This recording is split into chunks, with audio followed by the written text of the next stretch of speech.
tidak mungkin lah, karena ini kan disiplin ilmu pengetahuan. Rukun sholat yang ada 17 di Al-Quran dan hadis juga ada itu. Ini kan kesimpulan para ulama. Ini kan hanya metodologi saja sebenarnya. Semuanya ini kan termasuk dinamika perkembangan ilmu pengetahuan. Nah, ini saya kira ya dari dua tajuk yang kita rencanakan ini sudah saya selesai kita bicarakan. Mudah-mudahan ini cukup. Mungkin ada yang ingin ditambahkan pada pembentangan saya atau ada ingin yang kita diskusikan. Waktu saya kembalikan kepada moderator. Assalamualaikum warahmatullahi wabarakatuh.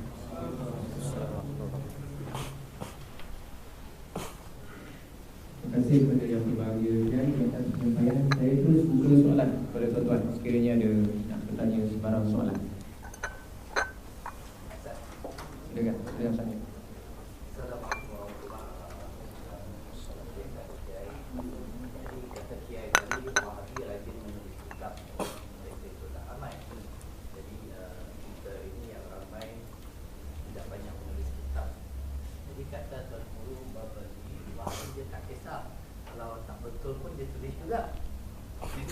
Kalau kita takut kalau tak betul, jadi macam mana? Takut yang kita tulis itu salah. Tapi Wahabi dia tak kisah salah ke, dia tetap juga menulis. Jadi minta penjelasan macam tu. Dua lagi, tiga lagi soalan. Silakan. Assalamualaikum warahmatullahi wabarakatuh. Saya ada beberapa soalan. Tapi saya bagi dua dah. Yang pertama berkenaan dengan Ibnu Taimiyah. Ibnu Taimiyah ni saya tengok dalam satu kelatan daripada kata-kata Ibnu Taimiyah ni, dia kata di antara sebesar-besar bid'ah bila seseorang tu meyakinkan ada mengusul tak sampai tawaf, tak sampai pahala bacaan kepada si mati. Kemudian dalam Bidayah wa Nihayah pun dia menyebutkan Ibnu Taimiyah saat mati dia dipakaikan khifah dia, dipakaikan serban dia, dan dibacakan Al-Quran di sekeliling jenazah dia. Adakah sabit cerita ni mana kata Ibnu Taimiyah ni dikatakan guru kepada Wahabi, sedangkan banyak mukhalafah di dalam pandangan dan juga segi amalan hidup Ibnu Taimiyah dengan Wahabi. Yang kedua, satu rakaman saya dengar iaitu Albani sama dengan beberapa orang daripada anak murid Syekh Hasan Saqaf.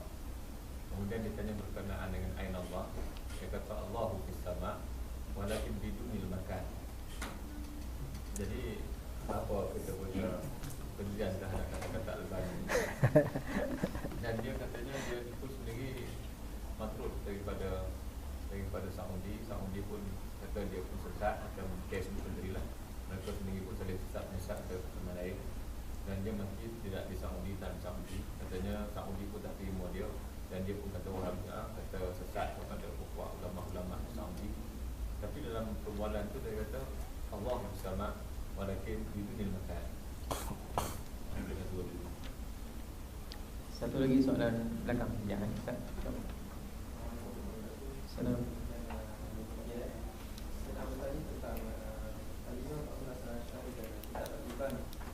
Jadi mereka sering menimbulkan satu propaganda yang mengatakan bahawa Imam puasa hari tidak diikuti secara selayaknya seperti mana yang dibawa dalam Al-Ibanah. Sedangkan kalau kita rujuk, memang Al-Ibanah ada yang ditahqiq oleh Wahabi dan ditahqiq oleh Al-Sunnah. Kebanyakan nususnya banyak ke arah Hanabilah dan kurang mempertahankan Al-Sunnah. Baik, satu lagi. Assalamualaikum.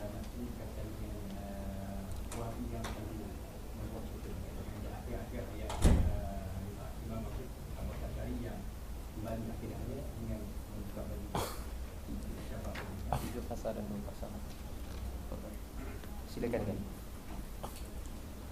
Terima kasih. Pertanyaan pertama, orang Wahabi itu walaupun salah-salah tapi nulis. Dan mereka kadang sengaja salah itu. Karena banyak ya sekarang ini Wahabi ini kan mengklaim sebagai ahli hadis.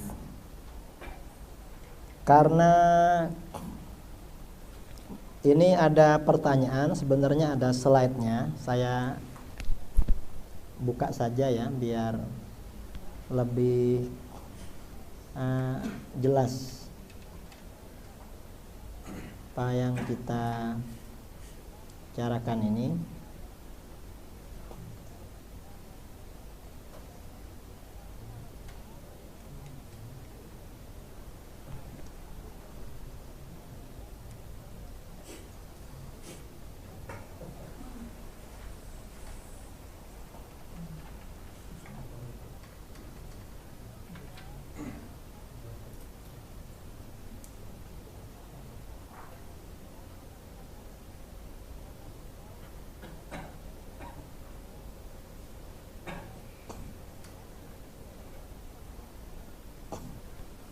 Nah, ini cara Wahabi. Wahabi ini kan mengklaim ahli hadis. Cuman ketika mereka dihadapkan dengan realita yang ada, mayoriti ahli hadis kan Asy'ariyah. Ketika mereka ditanya oleh jamaahnya, katanya kita ahli hadis. Mengapa mayoriti ahli hadis yang kita rujuk kitabnya itu Asy'ariyah? Maka jawaban mereka akal-akalan. Apa jawaban mereka? Yang pertama, ini cara mereka menjawab. Menetralisir keasy'arian para ulama ahli hadis yang mengikuti mazhab Asy'ari. Seperti mengatakan bahwa Imam Al-Baihaqi, An-Nawawi, Ibnu Hajar dan lain-lain bukan pengikut mazhab Asy'ari. Hanya saja sebagian pendapat mereka sama dengan Asy'ari. Jadi ahli hadis itu bukan Asy'ariyah, cuma pendapatnya sama dengan Asy'ariyah. Sebenarnya apa bedanya pengikut dengan sama? Itu yang pertama. Tapi strategi ini ditolak oleh internal Wahabi sendiri. Juga bertentangan dengan fakta dan realita sejarah. Nah, kemudian kedua, Wahabi ini menolak peran hadis dhaif dalam segala hal, baik dalam konteks ahkam syar'iyyah maupun dalam fadhailul a'mal. Strategi ini dipelopori oleh Syekh Al-Albani dan murid-muridnya. Nah, strategi ini sangat lemah. Wahabi ini kan mengaku ahli hadis. Karena ingin menampilkan ahli hadis, anti hadis dhaif. Kamu ahli hadis? Iya. Apa buktinya? Kita menolak hadis dhaif. Harus sahih. Nah, ini kan juga menjadi bumerang bagi mereka. Mengapa? Para ulama ahli hadis sejak generasi salaf menerima peran hadis dhaif baik dalam fadhailul a'mal maupun dalam ahkam. Kalau kamu ahli hadis, mengapa menolak hadis dhaif? Dulu para ulama menerima hadis dhaif. Kalau begitu, ahli hadis siapa yang kamu ikuti? Karenanya saya kalau ketemu dengan mereka, saya katakan antum bukan ahli hadis. Ahli apa, Ustaz? Antum ahli hadas. Tapi hadas dalam arti bid'ah itu.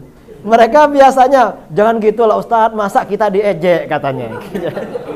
Kalau kamu tidak mengejek, mengkafirkan. Apa itu? Itu Wahabi ya. Jadi bukan ahli hadis. Karena di Indonesia ini nama-nama Wahabi diganti semua. Kan banyak asal namanya nama Jawa. Misalnya ada orang Wahabi di Solo namanya Waskito. Itu diarabkan menjadi Abu Muhammad Waskito.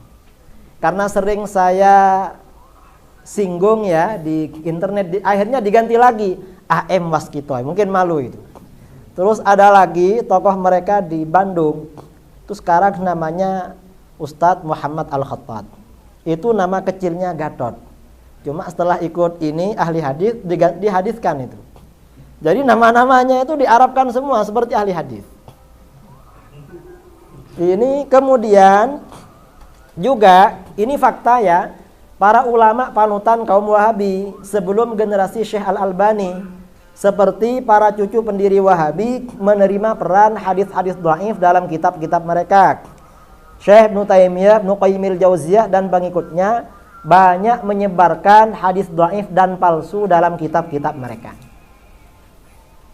Karenanya ini ya, kita ini kalau Kalau dialog dengan Wahabi kadang kita ini bingung. Sebenarnya bisa dibalik. Kita di dalam tasawuf banyak merujuk kepada kitab Ihya Ulumuddin. Wahabi biasanya menyerang kitab Ihya tidak boleh dipakai karena banyak hadis palsu. Jawaban kita bagaimana? Yang palsu itu ada berapa? Kan bisa dihitung dengan jari. Yang banyak itu dhaif, dan hadis dhaif itu dipakai di dalam targhib wa tarhib. Jadi tidak masalah kitab Ihya karena ada hadis dhaifnya. Dan kalau masalah persoalan satu kitab ada hadis dhaifnya, ini kan bukan hanya kitab Ihya.